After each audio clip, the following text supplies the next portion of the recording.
نبی کریم صلی اللہ علیہ وآلہ وسلم کے بتائے ہوئے 3 کلمات۔ ابھی وظیفہ پورا نہیں ہوتا، کام پہلے ہو جاتا ہے۔ بسم اللہ الرحمن الرحیم، السلام علیکم۔ زندگی کے مشکل ترین حالات میں اگر 3 کلمات آپ کو نہ بھولیں تو تمہارا رب تمہیں نہیں بھولے گا۔ نمبر 1، حسبنا اللہ و نعم الوکیل۔ حدیث شریف میں حضرت ابو ہریرہ رضی اللہ عنہ سے منقول ہے کہ نبی کریم صلی اللہ علیہ وآلہ وسلم نے فرمایا، جب تمہیں کوئی بھاری اور مشکل معاملہ پیش آ جائے تو حسبنا اللہ و نعم الوکیل پڑھا کرو۔ نمبر 2، یا حی یا قیوم برحمتک استغیث۔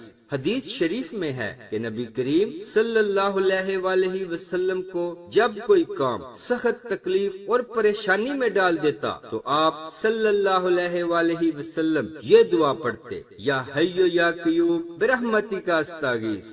اے زندہ اور ہمیشہ رہنے والے، تیری رحمت کے وسیلے سے تیری مدد چاہتا ہوں۔ نمبر 3، استغفر اللہ۔ یہ ایک چھوٹا سا کلمہ ہے، استغفر اللہ، جو یہ کہہ دیتا ہے اللہ سختیوں سے نکلنے کا راستہ بنا دیتا ہے، ہر مشکل کو آسانی میں بدل دیتا ہے، وہاں سے اللہ تبارک و تعالی عطا کرتا ہے جہاں سے انسان نے کبھی سوچا ہی نہیں ہوتا۔ ابن ماجہ اور ابو داؤد میں حدیث مبارکہ ہے، جو پابندی سے استغفار کرتا ہے اللہ تعالی اس کے لیے ہر فکر سے کشادگی اور ہر تنگی سے راستہ بنا دیتا ہے اور اسے ایسی جگہ سے روزی دیتا ہے جو اس کے وہم و گمان میں بھی نہیں ہوتی۔ معزز ناظرین، ان 3 کلمات کو یاد کر لیں اور ان کا کثرت سے ذکر کریں۔ اللہ رب العزت اپنے لطف و کرم سے آپ کے سارے کام بنا دے گا، آپ کی مشکلات، تکلیفیں، سختیاں اور پریشانیاں